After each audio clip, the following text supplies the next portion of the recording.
Hello, it's Sunday. Time for a lazy Sunday. And this is the first day of the summer ale brown ale that I brewed.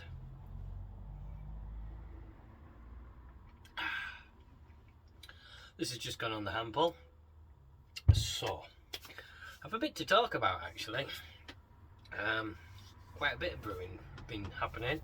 I was ready to eat then.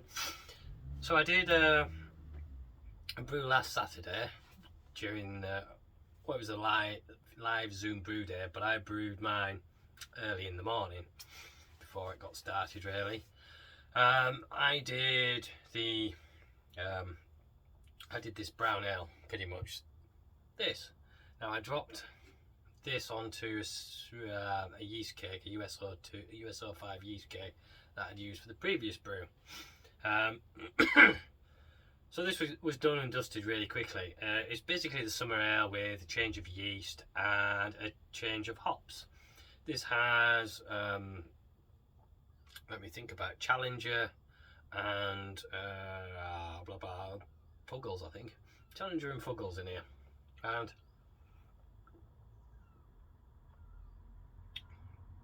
it's pretty nice. A nice sessionable, I think it came out about 4.8, 4.9%. Reasonably sessionable beer.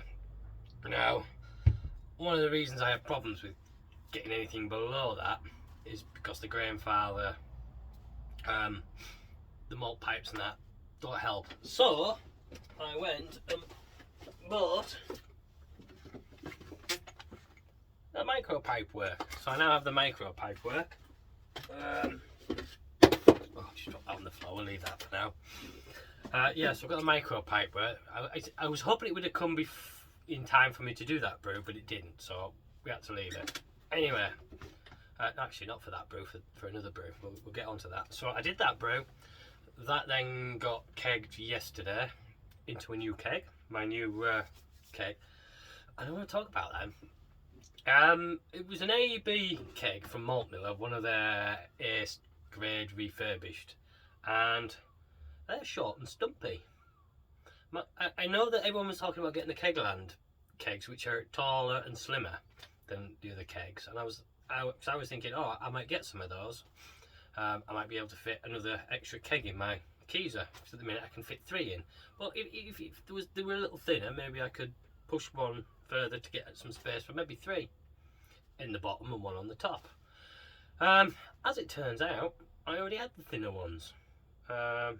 This is the first time I've ever seen one of these short stubby ones, so that seems to be what everyone else had. I was talking to my friend Mike about it. He's like, oh yeah, that's the normal size. I'm like, so I've already had the thin ones, and so I'm stuck with three in my Keezer. But what I've done is, because it's winter and it gets pretty chilled in here, I now put the hand pull keg, which is this, just outside of the Keezer. It just sits there next to the hand pull, and cheers, it's at serving temperature. Tastes pretty nice too. Yeah, so that was nice. What else we've been doing? So after that, I did on Wednesday, I did another brew, and that was a Kolsch. That was the one I was hoping to get the small pipe work for, but it came later that day. I say Kolsch, now you'll both shoot me down here, because I didn't use Kolsch yeast, I used an ale yeast, which is all a Kolsch uses. And no, I didn't brew it in Colne, so it can't really be a Kolsch there either. So anyway, enough of that. I get enough of that one. So to me it's a Kolsch, it's brewed, once again I've used USO5 because I want a pretty clean beer. It's straight Pilsner malt, and hops I've gone with are Vic Secret and Idaho 7. So I'm hoping that'll turn out nice. So that'll be the 3rd beer on the tap in the Keezer, but my 4th beer if you include the hand pull. So I'll have 4 beers on for Christmas. Can't be bad, eh? I'll do another brew as well, probably later in this year, once that's finished, because the fermenter I was using to brew this, I've now just done a sugar wash and put on for making spirits. That should be done, 10 days now, so 15th. I'll get the spirits done, distilled over the next few days and evenings and such. So I should then get some peach schnapps for the missus, some dark Jamaican rum for myself and father-in-law, a bourbon for maybe for me with Coke, and maybe a gin. I haven't got much gin on at the minute. Don't think I have much gin left. Yeah. So we're looking at a very Merry Christmas. I mean, I also it was my birthday a couple of months ago, and obviously I turned 50 and blah. There was a friend of mine he's late for everything. He will be late for his own funeral. Anyway, he sent me a message wishing me happy birthday in the day and said, "Oh, as usual, as you can imagine, I'm going to be late with your present." Well, he gave me it a couple of days ago, which was 50 quid in beer vouchers from my local beer shop and tap room, the Green Dragon. And so I went spending at the weekend. Got this little lot up here. I'm really excited about that one and trying that one. That's 12% barrel aged bourbon, barrel aged imperial stout. North Riding Brewery, which is based in Scarborough, very close, and they also did it with Needle and Pin Brewery. Now I'd never heard of them, so I'll be interested to see what that's like. That's a 660ml, bottle of a 12% bourbon barrel aged imperial stout. So you can imagine that's going to be a big beer. So I think I'm saving that for Christmas. I might save that for Boxing Day to have with the father-in-law round at there. Excuse me. Boxing Day we always do a big thing. All the family comes together at the in-laws. So we'll go there and I'll probably share that with him because I don't think I could cope with that on my own. Probably not a good idea. So there's a couple of little highlights in there. There's that. The Sam Smith Old Taddy Porter. I've not had a chance to have that before, so I'm looking forward to that. I didn't get a chance to get a Stingo. Didn't have any. The Sam Smith's Imperial Stout, yeah. Let's go. This Sammy Claus, 14%, extra strong beer. That's what it says. Extra strong beer, 14%. So I'm guessing very similar to a barley wine kind of idea. Brewed only once a year on December the 6th. Sammy can is aged for 10 months before bottling. And that's pretty much all I can read. The rest is in different languages. So that sounds exciting. Brew York with their Imperial Small Tongue Cocoa, 7.5%, marshmallow, coconut, tonka, cacao, and vanilla Imperial Milk Stout. All of these beers are pretty big. Apart from, I've got two that are. That's a bit of a slide. I've got two that are 5%ers. That's just a pale ale. I think that's Brew York again, and that's the Schooner Matata, double dry hop pale, 5%, and that's meant to be like a big juicy juice bomb kind of thing. And what else I had that was like a slow down, dirty 5-ish%. I don't know. Oh, the Goose Boon. I do like an old Goose Boon. I think that's 5%. No, that's 7%. Right. That must be the Taddy Port. That's 5%. Yeah. Then I'm looking forward to that. That's meant to be really nice. I haven't had it, but it was recommended by Chris, who has the tap room and bottle shop. 8.5%. James and the Giant Nectaron. Sounds absolutely fantastic. Yeah. So there's a couple of little ones in there. Dark chocolate and raspberry imperial stout, 10.5%. Should be good. I've got the Rochefort 10, Trappist Rochefort 10, and the Tiny Rebel 01. This is from their calendar. Tiny Rebel sent a big beer calendar to the Green Dragon as a retailer, and they've been giving them out to their regular customers.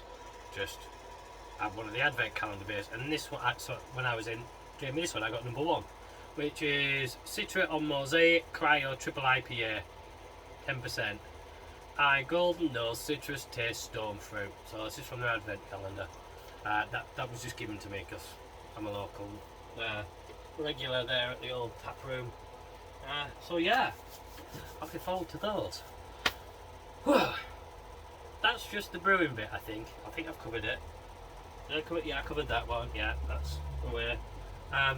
That's now in here jacketed because we had Black Friday. Sorry if the noise you can hear, that's the heater just kicking in. We had Black Friday recently and I finally got hold of this beast. Let me bring you down so you can see it. The Grandfather Glycol Chiller. Got it for $712, I think it was. So that was my 50th birthday present from the wife and Christmas present from the wife and kids put together. I also got myself this little freezer. We're having the kitchen done next beginning of January, hopefully sometime. And this is now my hop freezer and yeast freezer. There's a lot of yeast in there. We're having the kitchen redecorated, and my fermentation freezer fridge has to go. That's in there. Hence why we've now got the setup that we have. And we're going to get rid of one of the freezers. We'll only have one freezer, so the wife says you need to do something about that. So I hence now have my hops and that in here, which is much better. I'm even better organised in there. I mean, I have the bottom shelf of my aroma hops all lined up. Top shelf are like bittering and English, like Fuggles and Challenger and all that. And then one section is all my collection of dried yeasts and such. And there's a lot of that. I'm surprised now how much blooming yeasts I have. Bit of a yeast issue, I think. Yeah, so I had a bit of a spend on those. Also, it's the Christmas Santa, Secret Santa, isn't it, that Dickie's organised, and names have been pulled out the hat now. I know who I've got. I'm not going to give it away. And so I've had a bit of a spend also and got myself the iTap and some bottles. Now, those who have a good eyesight may have spotted there that iTap is for Crown caps, and I've got pet bottles there. Yes, I've also got the Crown. I've also got the pet bottler adapter. So I do Crown and pet. Excuse me.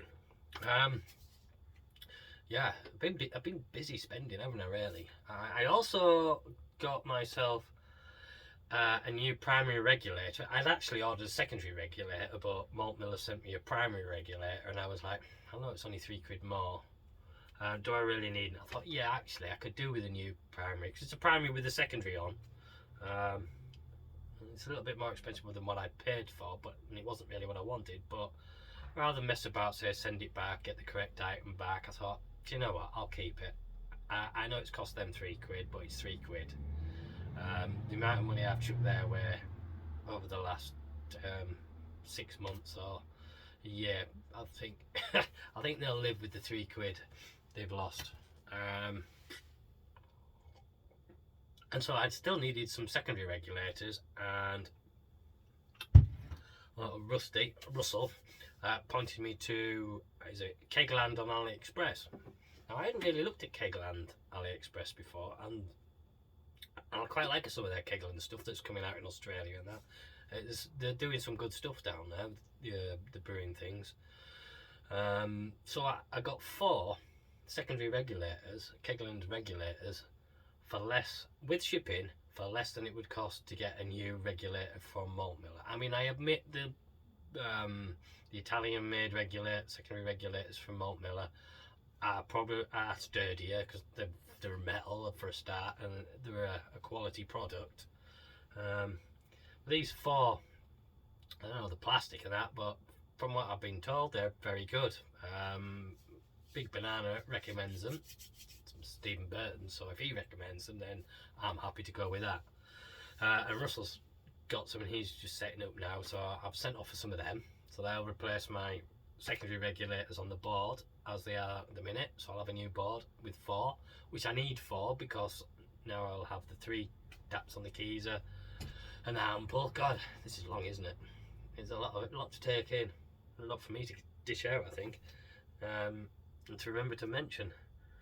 This is only the beginning as well, because next, the hand pull. I really wanted to get this sorted before I got this beer on, but Stewie Prince and Mark Warburton, Delilah Brewery and Crew Wolf, respectively, they commented on my previous video about how I'm like switching out beer from the hand pull and then putting it on the keezer because I'm wasting so much beer because it's sitting in the reservoir and oxidising and tastes manky when you pull off the next day. So they point me in the direction of Dickie's video, Dude's Brew, and the fact that he'd put a Y splitter or I'm thinking put a Y splitter, and I bought the Y splitter and all the bits that were on this video because that looked like a great idea. So you split the pipe from the non-return, and you put a pipe down with a tap. I mean, I've got that bit, got the tap, and I've got the Y, and then you have a drain into a bucket. So at the end of the night, you open the tap up, you then just get an air in, so you can hand pull off what's left in the reservoir of your hand pull, your beer engine, and drink it if necessary, or chuck it, whatever. I prefer to drink it while it's still good beer.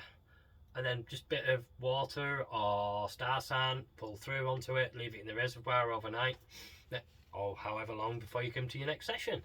I thought it was a cracking idea, so well done to Dickie. So I started to get the parts. I ordered them all last Monday, the Monday just gone, and so far I've got these. So it's taking a bit of a while. Oh, and I got, yeah. So I'm still missing the pipe. I ordered the braided pipe for it and other bits and pieces, some connector bits and that, and so I'm just waiting on that. Then I can fix that into the beer engine, so I won't be wasting beer. And so cheers Stewie, Mark and Dickie for that. Oh, this is nice. This is really nice.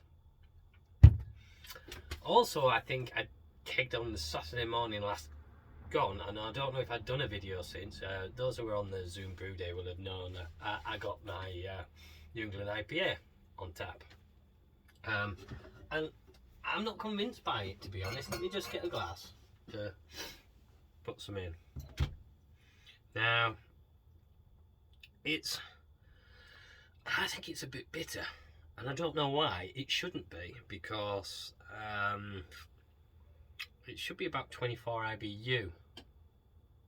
That should be the real bitterness, but there's a relative bitterness, isn't there? I mean, I don't know if I'm getting hot burn or what, or whether it needs a week at least in the keg before it settles down, whether I'm getting from the bottom. Anyway, here's some of it. Or whether it's oxidised. I mean, it looks okay, but that's only a week. You know, I mean, it can change just like that, can't it? The New England IPA.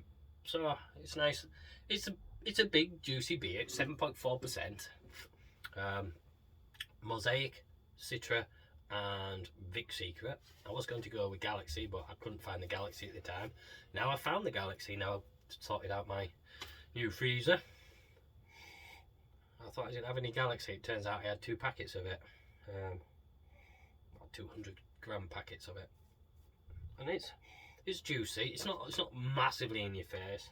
And it was done in my grandfather conical and close transferred to a keg. So hopefully I was trying to eliminate as much oxygen as possible. I dry hopped it while it was still quite busy. So I was hoping that blanket of CO2 would help reduce any oxygen into it when it was the addition of the dry hop pellets. Anyway, so it smells nice and it looks okay and it's got a good mouthfeel, but I'm just...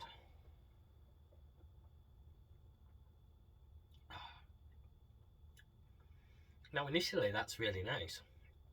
It's juicy, it's fruit. More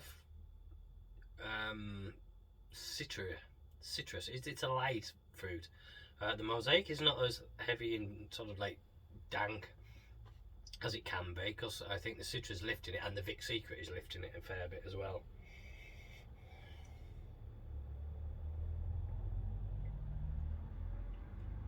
yeah, whistles now. A little touch of pithiness, but then it finishes on a slight bitterness. Just a residue of bitterness. Um, it's not a pure juice bomb. And now, if I have another taste, it'll just be bitter.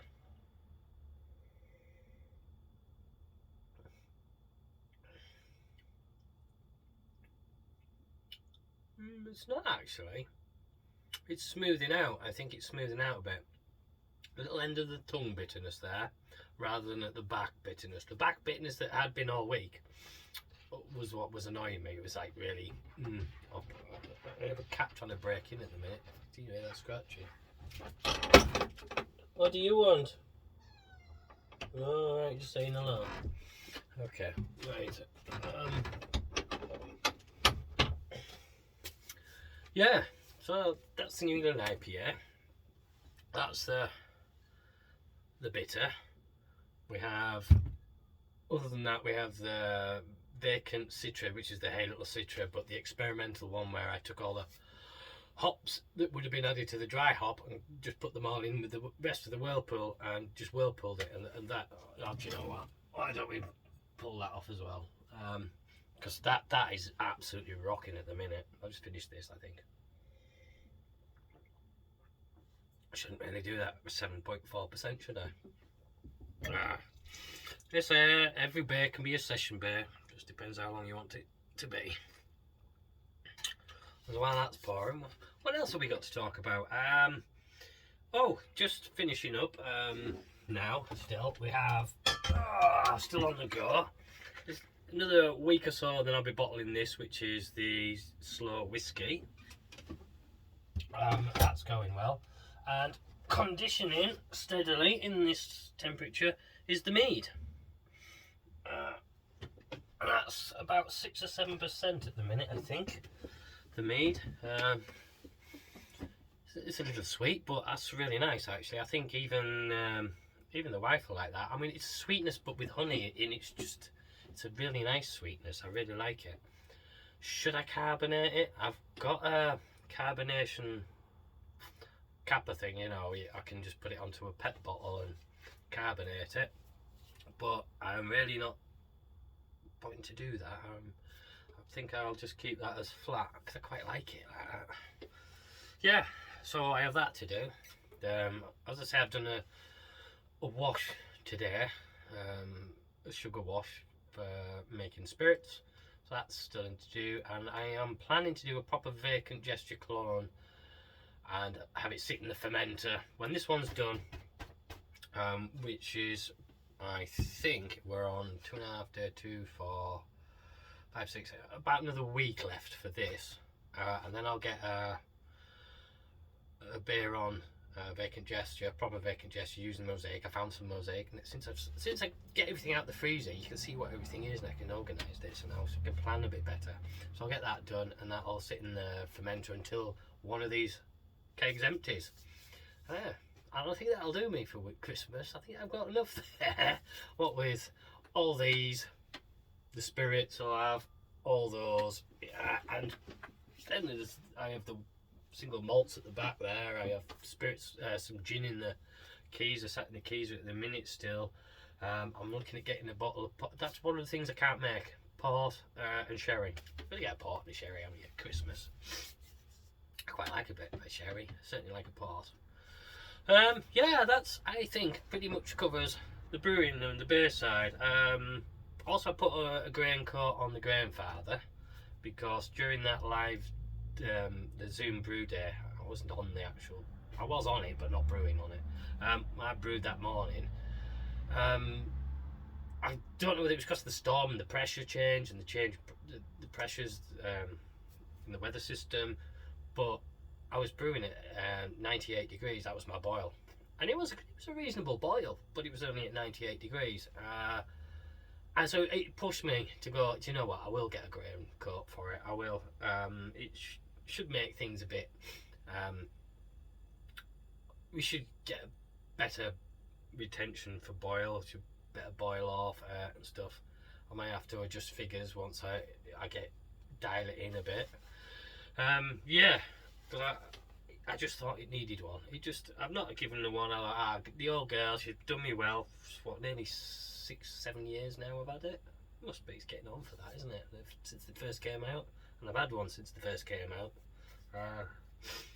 One of the early ones, and I upped it with the new connector and that, and yeah, she's done me proud. She's done me very proud so far. I think we're, excuse me, it's very good.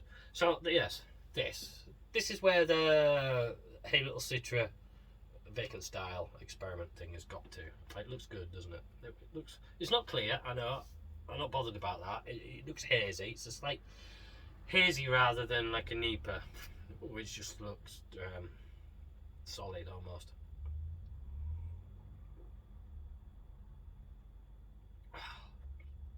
But the taste is everything. It's very slight malt taste, very slight, and it's just clean and citra.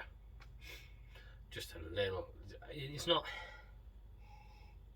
heavy on the aroma. It's just a sessionable beer. It's lawnmower beer. It's kicking back beer, watching football beer. It goes down. You don't really notice. And at 5%, it's not too bad. I could drink that all day, all night. It's as well one of the things I've struggled with in making beer. Making a beer I like all through the evening. If you know what I mean. You make a beer and you've had a couple and you're like, I fancy something different now. This, I can actually just sit and just go, yeah, I could do this all night, just happily. And that's a good thing. That is a very good thing. It's been hard to. I think this is probably one of the first I can say that about my beers. That it's one I will happily sit and drink all day, all night, until I have to stop, of course. But yeah, because everything else, it doesn't matter how good a beer is. I mean, if that New England IPA was bang on, my Mango Lassie IPA that I did, that was absolutely amazing, one of the best beers I've ever made. I couldn't sit and drink it all night. It would just be like, I need a change. Hence why I like to have, say, a pale ale on, a dark beer, a sort of light beer on, a dark beer on, a strong beer on, a light beer on, just to mix it up so I've got some choice depending how I feel. But I have to say that I could just drink and drink and drink. Anyway, back onto this. It is interesting to note the difference in temperature, because I keep my keys quite cold. Looking at it now, it's at 3.8%. It's supposed to be at 5, so it's just warming up a bit, or meant to warm up a bit now. It's not going to, because I don't have a heater in there. Yeah, so that beer's quite cold, but it's so nice. And this is just room temperature, but the room's pretty fucking cold, to be honest. I am close to shivering. Oh, and I've gone a bit Christmassy now. I'll just turn the lights off. This will be a bit of a shock, but got my Christmas lights. Got my Christmas lights up. Bit of tinsel up for my favourite boys, Gerard and Carragher. Yeah, a bit of tinsel, a bit of lights. Might even get the Christmas hat out later. Sit with me bar humbug hat. Fantasy football, how's that going? Yeah, actually, it's not too bad. Could be worse, could be a lot better. I went to 24th now in the BrewTube League, and I'm quite happy with that, considering I missed the first week, so I've got no points from that. A week behind, but I know the big boys are pushing ahead, way ahead, with like 100 points ahead, 150 points ahead, or something like that for the top place. But I'll take that. I'm happy with that. I'm climbing. I'm starting to pass a couple of people who have been in it since week 1. not mentioning any names. Sarah Bantry. No, I'm now creeping up on Matt Warburton. Hoping to pass him next. Yeah, no, it's good. In my first year doing it, and it does change how you watch football, and it's a good thing because I take more of an interest in the players themselves rather than the teams. I mean, I've always watched football, and I'm not just like I only watch my team, Liverpool. But I've always like I'll just sit and watch a game and enjoy the game itself, whoever's playing, and but they're not so neutral now. You become more invested in it, and I like that. I like that little bit of investiture, and I wish I'd done this years ago. So I could have been in with a better chance. I mean, I don't work. The lads all do it, and I've always been like a bit out of it because I've not joined in because I've not done it. It used to be years and years ago, before fantasy football actually I think was a major thing. If you was at a different, when I was a youngster and I worked at a different job, catering and bar work, a group of us would like start of the year pick a team, and I don't know how we did the points for it. It must have been the early stages of fantasy football, but we just pick a team and that would be our team for the year. And you like pick, like, say, in your midfield you'd have Gerrard and Lampard for goals. It was all based on goals, I think it was. And I'd always stick like an random outsider in there every year, just that wild card. And that was alright, that was good. But this is a little bit more. I just couldn't be bothered with the idea of I have to do this week in, week out. I have to really sit down. But you don't. You don't really. Every week you can maybe change one player or whatever, and do I do my wild card? And I've got to look ahead and stuff. It's not as complicated as I thought it was going to be, but it is fun. It's more fun than I thought it was going to be, that's for sure. Yeah, so I'm enjoying the fantasy football. I really am. I'll say that now. Give it a couple of weeks and I'll probably screw it up. This week's been a shocker for me, really. But then I think it's been a shocker for a lot of people. It's been an odd one, hasn't it? Origi. What a goal! Sorry. Puts us up to second. Second place. Point on point on point. And West Ham, fourth. No one's catching them. Arsenal, but are they 5 points adrift before going into today? Is it today's they're playing? I think they're playing today at some point. Are they playing now? I don't know. I don't think it's now. It's Brentford. It's Spurs, Norwich, Leeds, Brentford. I think is at the minute. I've got Tony in there, so I want Tony to score. Come on, Brentford. Yeah. And then come on, Leeds. I want Rafinha to score. See, you've got this investiture in these things. That's it. Well, that's half an hour. Wow. I enjoyed myself, at least. Talking about what I've done, what I've got to come, new sorting. Glycol chiller. That's a game changer, that base. It really is. It's actually quite sexy looking, I thought, for what it is. It's all touch screen and everything. Just like, wow. For 700 quid, I think, yeah, I think that's, because you think, 700 quid for something to just cool my fucking beer down. No. It's a lot sexier than that. Because it powers your fermenters. I spent 50 quid the other week on a new power cable for this fermenter because it wasn't working. It comes in 2 parts, and I bought both parts. Stupidly, as it turned out, it was just the first part, the plug-in bit, that wasn't working, and that's the bit you don't even need with this fucking thing. So, anyway, that was 50 quid I didn't need to spend, that I did spend. It's a learning curve, isn't it? But the thing controls everything. So if your temperature's going a bit high, not only does your fermenter switch off, I think the glycol chiller kicks in and cools it down. So I've got a constant flow.